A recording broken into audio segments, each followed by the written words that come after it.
Hello, this is Sierra, and welcome to another video. Today we're doing another chapter in the Clockwork Chronicles, Book 4, The Final Obstacle.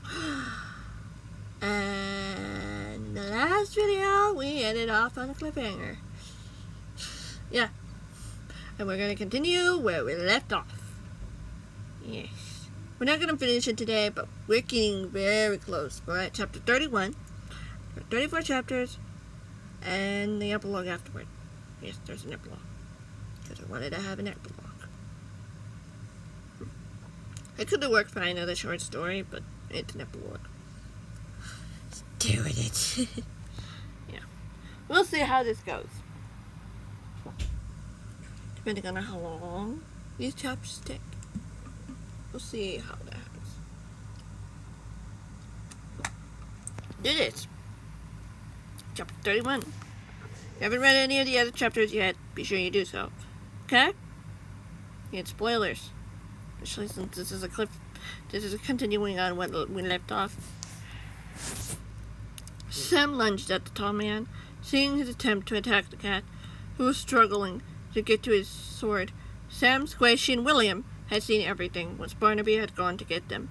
The dogs had been used as a distraction to be able to stop the man from hurting his friend, and now he was finally doing something.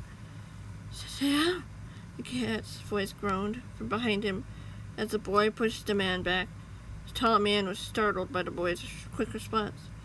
Where did you come from, boy? The man snapped.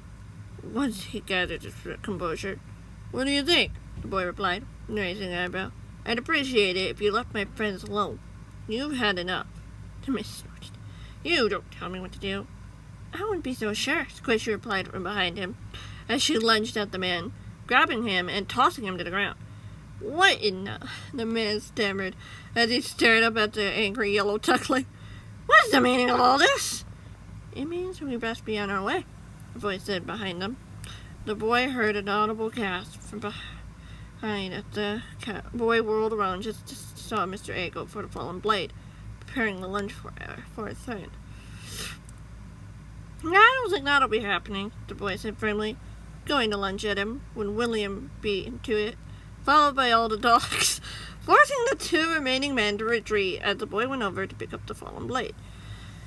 The cool hilt was smooth on his hand, and the boy couldn't help but smile as he watched the two men who had tried to attack their friend disappear. They would most certainly think twice before attacking them again. Stampy? Squishy's voice called from his lap as Sam looked to see the duckling kneeling down to their friend, who was struggling to sit up. Are you okay? Not really, the cat said with a groan. You really couldn't have come at a better time? Sam smiled and shook his head as he knelt down beside his friend. May I look at that shoulder? Yeah, the cat said with a sigh. I'm glad you guys came. I was wondering if you'd ever come. Of course we would, Squishy insisted as the boy looked over at the injury. She looked over at him in a moment and asked, How bad is it? It's not a deep wound, and the burns don't seem to be as bad as it could have been, the boy sighed. But I'm sure it hurts though.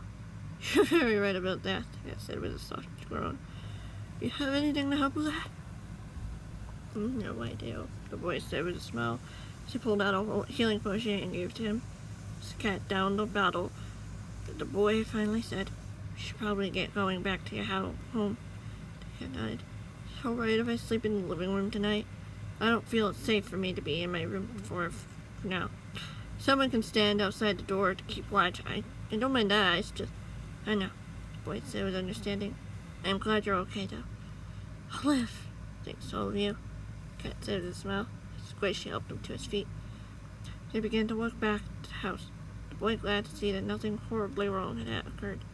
That man would win. Not this time. Not ever. Next chapter. Chapter 32. I knew that was a short chapter, okay? I already knew that was a short chapter. That's why I have this. Steppy was alone, in the middle of the woods, on a dark night. He couldn't see any sight of the moon or stars above him. He wasn't even sure where exactly he was. Surely he had to be in this lovely world, right? Why did all of this feel so... Hello? Someone out there? The cat asked out loud. letting his voice echo against the trees, which seemed very dense and close between. The cat could briefly hear a roll of thunder shake the earth as he spun around, trying to see what was going on. Silent woods only seemed to intensify as a faint memory, being in an unfamiliar place, alone and afraid that he wouldn't have enough to live. Was he going to die here? Why did he feel claustrophobic in this area? Just trees. If he went far enough, it would surely start to spread out, right? Deppy took a deep breath as he began to walk through the trees, not thinking about how creepy and eerie they looked. He'd be out of this soon enough. He had to, but as he continued to walk, he started to recognize things that didn't add up. The trees had seemed to grow into destroying several buildings. Buildings he recognized. Everything he knew was covered and destroyed, with a sparse amount of tall, oak wood. Something about it seemed deserted, abandoned. What's going on? Where am I? What's happening? The cat asked as he walked on, finding a few scattered birch, spruce checkered pathways that remained. This was his lovely world. His home! Completely destroyed and forgotten. Had hit the target done this? Or had everyone disappeared? Had it all been left to rot, forgotten, and taken over by nature? As the cat walked on, suddenly started to hear twigs snap behind him. Was someone following him? He thought he was alone out here. Maybe they could give him some answers here. The cat turned, but saw nothing. There was no form or figure lurking behind him, but it felt as if someone was there. Same exact feeling he'd felt before, but more intense somehow, desperate than it was before. Who are you? What do you want with me? The cat asked, firmly. I need answers. Suddenly, before he could say any more, he heard a loud explosion off in the distance. Steppy whirled around to the noise and saw a large ball of flames engulfing the trees rapidly. The cat screamed as the fireball launched towards him, feeling something shove him to the ground as the searing hot object flew past, taking everything with it. The cat looked up in horror as he saw ash and flames all around him. Everything around him completely destroyed. He heard screams and cries, faint, but he could still hear them. The cat tried to get to his feet, but whoever was holding him down held him firm. As he heard another roar, as another fireball flew over him, the third and fourth. Pretty soon everything around him was in flames. Everything he created, built, cared for, destroyed. Nothing was left. No one is safe from the reality that these worlds. A voice whispered into his mind, startling the cat. He almost recognized it, but couldn't be sure where he'd heard it before. You can't hide from him. You can't run. Only fight. Only die. The cat shuddered. His words resonated through him, unsure of what they meant. Who are you? Fate, destiny, fear and hope, life and death, love and hate, everything that is needed to be. The voice whispered again. I am your best friend and your worst enemy. I am nothing. I'm not sure I understand, the cat replied nervously. Sounds pretty clear to me, another voice rasped from behind him. The cat whirled around to see a tall figure approaching him, his eyes cold slate of ice, as he stared at the cat. The cat didn't feel fearful in front of this man, nor did he feel comforted by the man's presence. Have you been the one who's following me? The cat asked. No, the man said simply. I am not. Do you know who it is then? The cat asked. I cannot answer that, the man said matter of factly. Why not? The cat demanded. It's not my place to say, the man said firmly. You should not be here. You know the risks, the danger. What danger? The cat asked, almost not realizing that the man was still there. Hundreds of thousands of lives are at stake, the man replied. People are dying because of lies, deceit, deception. Something is happening. Do you want to lose everything? Are you doing this? The cat said, trying to block the thoughts out of his mind. The thoughts are not my own, snapped the cat. The man said coldly. They are yours. What? The cat asked. You don't make any sense. The man chuckled. Neither do you. Then tell me what's happening to me. What's going on? The cat asked. I can't tell you that, the man replied. Surely you can. Please, something, anything, the cat insisted, pleaded. No. From the looks of it, you're afraid, the man said blandly, as if it answered everything. I'm not afraid of you, the cat said boldly. That's true, the man said with a smirk. Run away. He's coming. You cannot escape. You can't hide. You're alone. Why does it matter if I'm afraid? The cat asked, the thoughts of his mind exploding into his unconsciousness. You can't face the truth, the man said simply. The fact that those men could win. That the man finish you. Destroy everything and everyone you care about. He will win.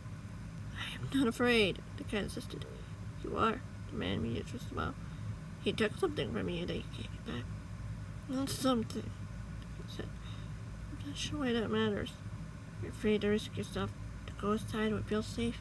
Help others when you can, the man said. Did you hear them? A little bit, yeah, the cat admitted, confused. You could definitely hear those cries, screams to agony. He's unleashed him.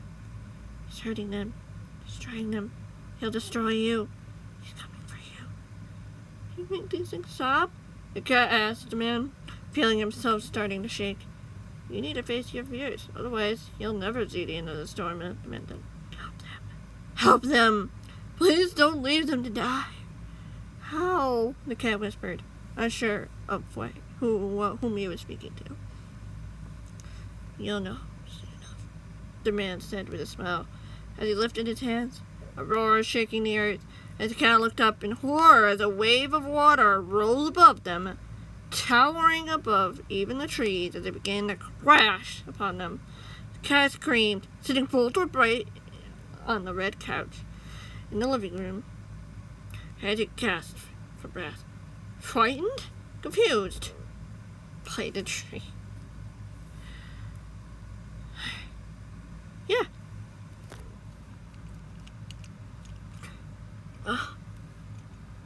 Let's move on to chapter 33, so that we can read the other two on their own.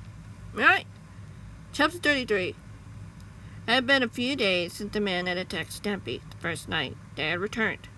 He'd almost been ready for it to happen, when he had been greeted by a frantic Barnaby and determined William, who had both witnessed their friend's capture. He was just glad his friend was okay. Now, though, everything seemed to be back to normal. No one was threatening to hurt anyone. Nothing bad had happened that wasn't out of the ordinary. Stampy was safe. Squishy was safe. Everyone was okay. There was nothing to be concerned about. But as he watched Stampy throughout those 3 days, he noticed something was off. It wasn't just that his friend seemed off. It just seemed that he was more and more tired, going to bed earlier than normal because he couldn't keep himself awake. Was he having trouble sleeping? He was also getting more and more forgetful as well, which worried him. So far, nothing seemed all that threatening. The cat and duckling were working on another build today. As the boy watched from up below, the cat wanting to have a little quality time with his friend. Sam didn't mind that at all. However, as he watched them build, he couldn't help but feel like there was something his friend wasn't telling them. He hadn't been sleeping in his room for the past few nights, instead sleeping on the couch in the living room, because it felt safer. It didn't bother him too much, except the fact that he hadn't wanted anyone to stay with him. Usually after a dramatic event, his friend would want someone to be with him. Was he getting stronger and more confident? Or was there something he was missing? Sam heard a dog whining beside him as he looked down to see Flippy, sitting obediently at his feet. The boy smiled and bent down to scratch behind the ears. Everything looks good to you, right? The dog barked excitedly as the boy nodded in approval. It was good to get confirmation from a dog, even though it wasn't always perfect. But if there was something wrong, the dogs would know before they would. Suddenly, the boy was brought back to attention when he heard a shout from above and looked to see Stampy slipping off the edge and starting to fall. Sam rushed over and caught him before he hit the ground. The cat looked startled, relieved. You okay? The boy asked him as the cat pulled away from the boy. Yeah, I guess I'm just tired, the cat admitted sadly. Is there something wrong? The boy asked him. sincerely. You're not having nightmares? No, no nightmares, the cat assured him. So you're not having trouble sleeping? The boy asked him slowly. The cat hesitated for a moment before shaking his head. I'm fine, really. Alright, the boy said simply. I still feel like you're not telling me something. Really? The cat said as he went to pile back up to the roof with the Kent. Maybe you should take a break from building for now, the boy said quickly, stopping the cat. Obviously, you're too tired to do something like this. I'm fine, the cat assured him. Sam shook his head. I can tell you're not. Stampy swallowed and nodded. Hopping back down to the ground, he walked over to the makeshift bench and sat down. There, better? A little, the boys replied. Still, I'd like to know what's going on. To be honest, I don't know if I want to know what's going on, the cat said. But they aren't bad dreams, I can show you that. What are they? What's keeping you up? The boy asked him. The cat swallowed. I really want to know. Maybe you should stay in the living room with me tonight. It's nothing bad? The boy asked. I surely hope not, the cat said with a smile. I don't think it is. It's just weird. Weird, the boy pressed. The cat shook his head. Don't worry about it right now. I'm sure it'll get better soon enough. Alright, the boy said with a nod, not all too convinced. The boy walked back over to Flippy, looking back up at the building where Squishy was working. Pretty soon, most of it was done, so she hopped down and approached them. Does everything look good down here? She asked. Yep, the boy replied, matter-of-factly, looking over at Stumpy. Something's up with this one, and it's choosing not to tell me. Okay. She said in peace. She went over to the chest to put some things away. Maybe we could have a stroll around town to see if we can cheer him up? Not sure what you mean by for cheering up, him or me. You both could use some exercise anyway, she said with a shrug, and she gestured for them to follow. Sam the cat reluctantly did so. They walked for about half an hour before finally heading back to the sun as the sun began to set.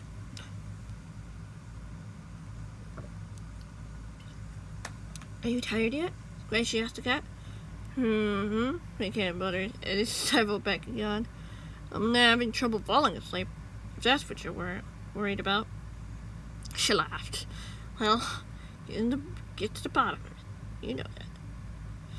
I know you guys will, the cat said. I'm not sure I can tell you if I wanted to. Why not? The boy asked. Not my place to tell. The cat admitted sheepishly. Interesting. Yep. Looks like we're gonna have to end this one pretty soon. You will tell us if anything's dangerous? If it's anything dangerous? I will. Cat agreed. Just happens to not be dangerous. Sure, it still made you fall off a building, the boy reminded him. Can't be though, the cat pointed out. I was paying attention, the boy retorted, and the cat said. It won't be bad. It won't be bad. Trust me, the cat reassured him. Hopefully that is the case, the boy told him. The last thing we want is to see you getting hurt again. I recovered from that burn rather easily enough, see? The cat assured him. Sam nodded slowly. True, but that doesn't mean that something isn't going on. The cat said slowly. I really am not sure how to explain this.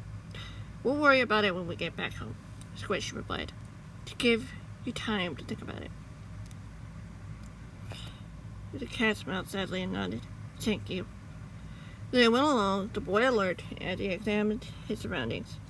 Nothing seemed out of the ordinary. In fact, it seemed like a normal day in the lovely world. No sign of Mr. A or any of the people in the cause who had wanted to hurt his friend.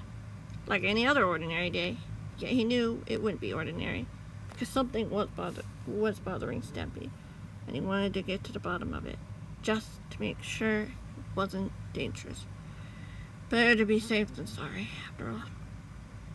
However, I was standing around to the third corner. The boy spotted a duckling freeze in tracks, which caused him to stop, especially when she held up a hand for silence. Squishy? The cat asked nervously. I thought I heard something, she said slowly, unease reaching them. William was straight to attention as he examined the area before gesturing them towards buildings. No, the cat told him quickly. I don't want us to get separated again. We need to stay together, just in case something does happen. The beaver nodded slowly as he frowned. replacing his leather armor with diamond as he eyed his surroundings. Nothing seemed out of the ordinary, however, but the boy could suddenly hear Flippy growling by Steffi's heels. Something wasn't right. Is there someone there? The boy demanded. Show yourself. There's no use in hiding. What's the fun in that, though? The voice said behind him, as the boy whirled around to see one of the men from a few days prior, the main one from the cars who attacked the cat and tried to kill him. Where's your other men? Surely you didn't come on your own, the boy said with a raised eyebrow. The man laughed. Why would I need my allies with me? They're a bunch of scaredy cats, just like your little friend there. I'm not a scaredy cat, he said defiantly. I have my friends here to stand by my side. And what are you without them? The man mused. He pulled something out of his pocket. The boy recognized it immediately as the man threw it. Sam quickly pushed the cat out of the way, just as the Ederpole smashed, and the man lunged towards them. They were ready, though. William dodged the man's attack and pushed him back. The look on his expression looked to be anger and frustration. If you wanted to attack us, you're doing a poor job at it, the boy began to whisper. I'm not trying to attack you, the man mused. Just distract you, the man said as he chuckled. But before the boy could ask, he heard a scream from behind him as he whirled around to see Squishy pouncing on one of the men who had tried to surprise him, pulling him away from Stampy, who had fallen to the ground, stunned and surprised, but sneak attack. Interesting, the man mused, making the boy turn back towards him.